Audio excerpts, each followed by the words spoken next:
Appreciate it. And what you guys got? Kirby, just wanted to see if you had any updates on Ernest Green, Raylan Wilson, Branson Robinson.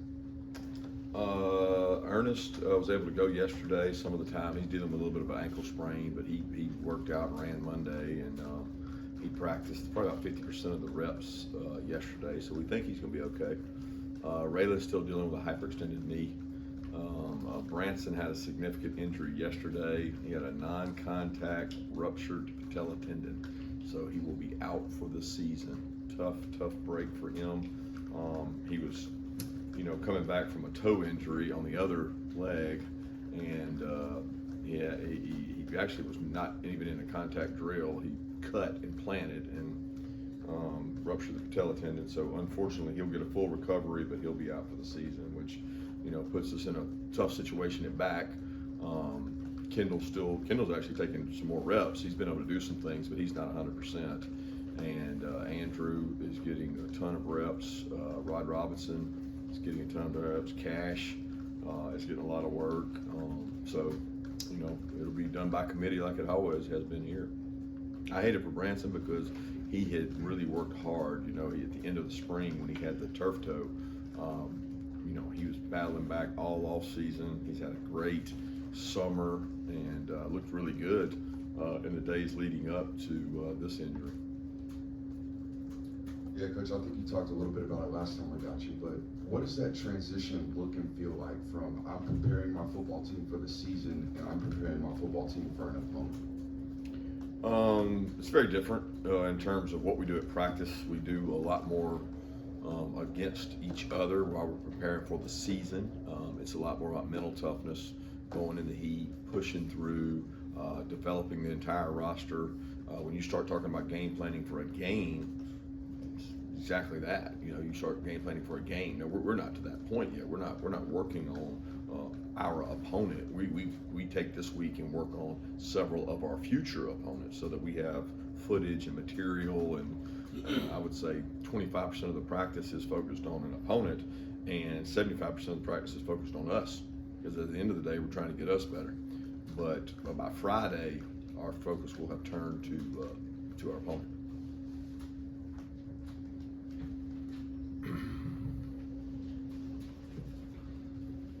Kirby, obviously we're getting a chance to talk to Carson today. The first time as QB1, I just wonder from your vantage point, having gotten to know him real well over these last 4 years, what kind of sort of intangibilities do you see that he has, particularly personality in the locker room and now trying to lead an offense? Yeah, I'm never in the locker room with him, so he may have a different personality than I'm used to. He's very bright, very intelligent. He understands situational football. He's a product of being here 3 seasons, I guess it is. I mean, he's been around, so he understands the demands that we put on the quarterback, but he also understands the demands that I put on situational football. So there's not a day we go out there that we're not working on some specific situation at the end of the year. That helps, having been through that and seeing how JT handled it, how Stetson handled it, how other guys handled it. So he's wise and he's intelligent, and he's got a personality that I think the team draws to, because he's relatively quiet and doesn't show a lot of emotion. So I think they have embraced him, and he's done a great job in this fall camp. Kirby, we talked to Malachi last night. He just talked a little bit about Javon moving back there to safety and sort of what it's like to have that veteran back there. Even going back to the spring, how do you feel like Javon has handled that move and everything that comes with it? I think more's been made of it than it is. He played that in high school. It's what we recruited him as. The first tape I remember watching, he was playing the deep part of the field, I call it. So the spatial awareness is important back there. The angles are critical. Decision making is different than at nickel. But when he came here, he had not played nickel. So the questions were more about nickel star than they were about safety. He's gotten more reps. I think it was more about learning our terminology. He's picked that up. Coach Muschamp's done a tremendous job giving him confidence, allowing him to grow, make plays, and he continues to get better. I mean, in a lot of ways, he reminds me of Chris in terms of stature. He plays bigger than he probably is. He's very intelligent, and he makes a lot of plays on the ball. Kirby, you you've dealt with crowded quarterback rooms and potential transfers, I guess, like everyone else, as far back as everyone else. You've talked about how that position is different, and then only one can be on the field. And McElroy puts out this stat that top 50 quarterback recruits from 17. Carson's the only one still around. How have you managed Carson, and how have you seen Carson grow where he's still here, even though he hasn't started a game going into his 4th year? I think that's Carson's question to answer more than anything. We don't try to manage the players or manage that. We coach them, and we tell them that by choosing to come here, we're going to coach you. We're going to coach you and develop you and give you reps. And nothing that we've told Carson or Gunnar or Brock is not the case. We're going to develop you. We're going to give you lots of reps. We're going to guarantee you more reps here than we think you can get anywhere else. And I mean meaningful reps in terms of competitive third down situations, challenging you, growing you, what you want to become as a quarterback, what they want to emulate in the NFL. They're going to get to learn that here. And Carson's seen that. He's seen that every year. And he's been as close as there is to starting, and then as far away as number 2 or 3 at times. And at this point, he's the guy that gives the best chance. So I know he's embracing it, but I don't think he's looking backwards at okay, should I stay, should I go? I just think he's been where his feet are, and he's really grown as a player, and he's had some really good quarterback coaches to work with him. Yeah, Kirby, I think it was either you or one of the players last fall was that Mike Hill was a guy who was always out there getting extra work after practice and things like that. How have you seen him develop, I guess, through the spring and summer going into this year where he's maybe got a lot more expectations and maybe a bigger role to play in the defense this fall? Yeah, number one, he is an extremely hard worker, but he has not had extra work in spring and fall because he wasn't able to go. About I guess it was a couple days into the spring. I don't know how many practices he got in the spring before we made the decision to go ahead and have his surgery done. And once he had that, he was in the healing stages. He wasn't able to start ramping up until like mid-July. So it's still a conditioning process for him. He has really good toughness. He has really good effort. I think the biggest thing for him right now is, can he play more snaps stamina-wise without the training that some of our guys would have had over the summer. So we're trying to increase his ability to play more snaps because we certainly need him to play as many as he can. Kirby, how much does Branson's injury just kind of change your all strategy going forward? Do you want to develop further down the depth chart so that you're as strong as you can be at running back going into the year, or does it say that you have to live with being more of a passing team? No, I wouldn't. It's not going to affect our run to pass ratio. We have capable backs. He was one of our better backs, and when healthy last year, we think he was kind of coming into his own. He was learning how to pass protect. He was learning how to do this, and he had a really good spring while he was going. So we were really excited about where he was headed. He was explosive, twitchy, could do some things in pass pro and running the ball that maybe some of the other guys couldn't do. But we're not going to have that luxury. So we have other guys that can do it. I don't think it changes philosophically when you've got Kendall Milton, Dejon Edwards-Cash, and Andrew Paul, who's had a good camp, although he's coming off an ACL, and then Rod. I mean, we've got capable backs there, and we've got people around them to get the ball to. So I don't see that changing who we are offensively. It's just, it probably makes another injury more significant. It makes you rethink, what special teams roles do you want the backs playing, because you've got to be aware of at what point there's a drop-off. Kirby, have you settled on a kicker yet? And who is working at the return positions, punt return, kick return? Yeah, punt return, we've done it by committee. I mean, Lad's been back there before. Muse did a good job in the spring, has been back there. Dom has done it both at Missouri, and he's done it here with us since arriving. Anthony Evans, Yazid. So we got 5 or 6 guys working punt returns, kickoff returns. Muse, Dylan Bell, Dejon, Jonelle back there. Malachi's been back there. I mean, kickoff returns, probably 6 guys working for 2 spots. Punt returns, probably 4 or 5 guys working for 2 spots. I wouldn't say we've settled on anybody at either location yet as we continue those. And then field goal kicker's been a really tight race. they've both been extremely accurate outside of the one scrimmage, and we haven't decided yet. Kirby, I wanted to ask you about the offensive line and specifically the interior spots, Micah, Dylan Fairchild. How have those guys kind of come along through spring and preseason, and how close are they to kind of breaking in and earning some snaps there? I know you guys have rotated on the offensive line. Yeah, both Dylan and Micah have had tremendous springs and fall camps. Micah's been a little dinged up, so he's missed a few reps in and out, but he's really significant on trap plays and pulling plays. He's physical. He doesn't shy away from contact. He gets movement.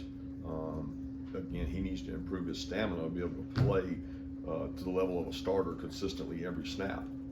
Dylan's had a great camp. Dylan's worked at tackle and guard, and he's done a great job. He's really physical. I think he's kind of come into his own where he's one of our strongest weight room players, and you can see that taking effect with the offensive line. I mean, I look at those two guys as starters, and they can play and roll and play in there with those other guys. Kirby, how have you seen Dane Morris kind of come into his own, coming back from his suspension?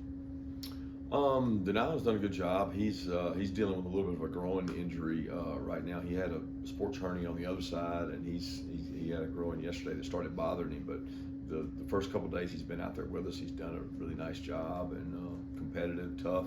He brings something to the receiver room in terms of physicality, but probably haven't had the whole body of work that we've had with the other players to judge it. Kirby, we talked to Dominic Lovett here shortly, and what was it that you identified from him that made you want to seek him out as a transfer when it's obviously you're not taking too many transfers into the program? Well, we felt like he gave us depth and gave us a playmaker at positions that we needed it. I mean, we were going to lose some good wideouts last year. We lost a couple in the last couple of years, and we played against him. So we had seen him in high school. We knew about him in recruiting. We saw what he did to us when we played him, and just felt like he was a really good player and a good asset to the program. And once we were around him and knew what kind of person he was and his family, we thought he was a good fit and a good match. And he's been just a tremendous blessing. I think he'd be the first to tell you the demands and what we're asking him to do every day at practice is taxing him more, but it's making him a more hopefully getting to be a more complete player, which is what he wanted. Yeah, you've coached obviously a lot of great players in your time, both at Georgia and Alabama, and with Brock Bowers in particular, guy does everything right, great competitive excellence. How does him being as great as he is maybe challenge you or push you to be a better coach to try and get the most out of a guy who just intrinsically always seems to do that? Yeah, I think you would see that with Coach Hartley and Coach Bobo a lot. For me, it's not so much about just Brock, it's about our team and how can I provide that same service to every player on the team. I think if you ask Coach Hartley that question when he was up here, and he'll tell you the guy challenges him every day because you're trying to create ways to make him better. And he's certainly at his best for a long time and longer than most players can sustain. He's in really great shape and he's tough and he's competitive. And then our offensive staff is charged with finding ways to, be creative to use him that maybe the defense isn't used to. But for me personally, he's a guy on the team that leads by example. And if every player could take care of their body and work as hard as he did, we'd be in a phenomenal place. Following up on the O-line, Coach, obviously a transition at either tackle, but much less both, is usually a pretty big deal for an O-line. But it seems like every time we've asked about it, there's a lot of confidence in Demarius Mims and the two guys that are working primarily over the left tackle. Can you just talk about how you feel about that transition and Mims in particular, sort of making that step to being kind of the guys? Yeah, Mims was a starter last year, in my opinion. He repped as a starter. All camp he played as a one. He's flip-flopped and played both sides. He played in really big football games as a starter. So having him back is like having a returning starter back. Ernest was unable to go at this time last year. Otherwise, he probably would have been in that conversation. He would have gotten some playing time, but he had a pretty significant injury this time last year, and he's done a great job coming back from that. We're probably not in the same location in terms of depth. Obviously, Blasky and Ernest have been competing for that spot, and Blasky's played really well. He's had more struggles this fall camp than he has any other time in terms of the heat has been so different. But those three guys will provide depth. Xavier Truss has repped out there and played, and then Monroe gets out there and gets reps. So we're like everybody else in the country. You're constantly in need of tackles. So we've tried to rotate guys and make sure that we have a fourth and fifth and sixth answer should we need that. Kirby, how have you seen Malachi grow as he goes into his second season, and what are the next stages of that development that you want to continue to see? Yeah, the next stages are more leadership, more vocal, which is not natural for him. He's a quiet, intelligent, very consistent kid. I think it's important that a guy like himself that never had to go through the struggle of fighting to earn things. I mean, he came in and he was talented, and we needed him. So, if we had 2 returning starters and he couldn't have beat one of them out, then he wouldn't have been in that position. He would have had to struggle through what some of our other players struggle through. He didn't get that. So the struggle for him is, how do I consistently work to get better and not be happy with where I am? And he's not wired that way. He's a hard worker, and he's very conscientious, comes from a great home, and I don't think that'll happen, but we as coaches have to keep, we owe it to him to make sure he gets better each and every day. Kirby, here to your left. I know every team and every season is unique, but given the backdrop of the last 2 years, what have you learned sort of in terms of preventing guys from having sort of this sense of entitlement going into the season? And then I'll have a follow-up. You're asking what now exactly? Well, in terms of the difficulty sometimes in motivating guys who, given the last 2 years, might have some sort of sense of entitlement. Yeah, I worry about complacency every day. There's not a day that I don't go out on the field, but I don't worry about it. But you look for it, you look for signs of it, and it's like a fire. You try to stomp it out. You don't allow it to happen if you can help it. What prevents that from happening? Well, competition is the first way. Second way is acknowledging it and confronting it, and then the third way is mentally making sure they understand that you're not going to get the same team week in and week out that you might have gotten had you not won to. So, we try to visually paint a picture for our players to see that, and we tell them that the biggest threat we have, the biggest opponent we have the entire year is Georgia. And I think they respect that, and we spend a lot of time trying to cover that, and we do that regardless of what we did the previous year. So it's all about what we do and not really what our opponents do, and that's how you avoid the complacency factor. Got time for 2 more questions. And then a quick follow-up. You faced a situation maybe to a slightly lesser degree last year, but after the second championship, some things were said by players about nobody thought we were going to win.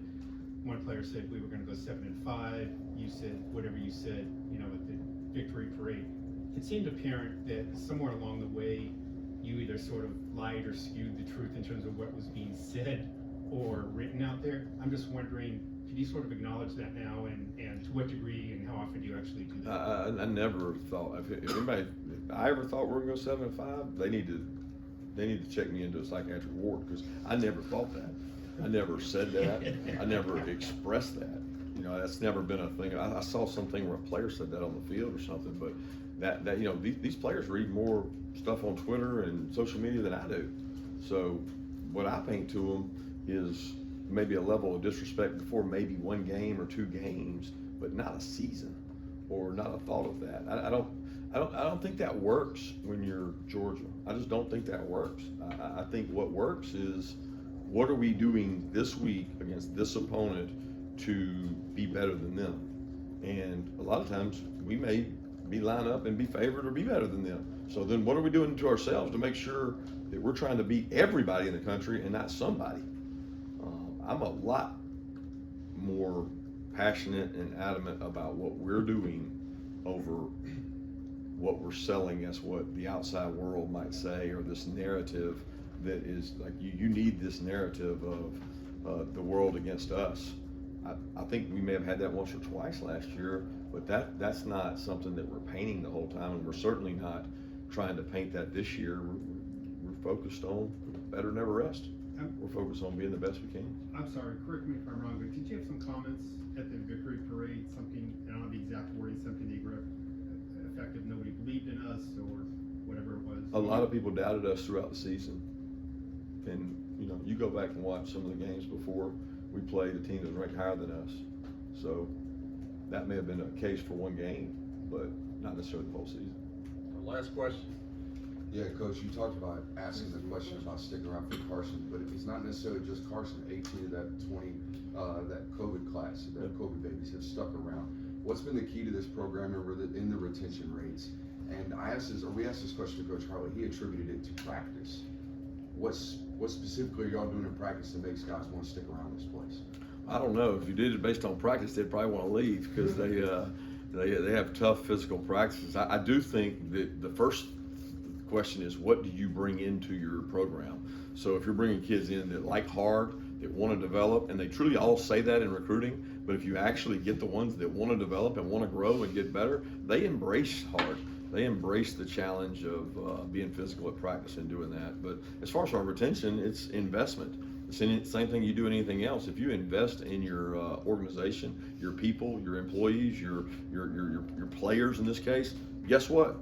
They're usually going to want to stay because they have a sense of wanting to do well and servicing each other. I promise you, we spend a lot of time on how can we improve our freshmen, how can we improve our sophomores, and we get return on that investment towards the junior and senior year. And I'm not talking about improving them with a drill. I'm talking about improving them mentally and physically so that they can go out there and succeed in tough environments. So we've been able to keep a lot of those guys because we spend a lot of time with them. Thanks, Coach.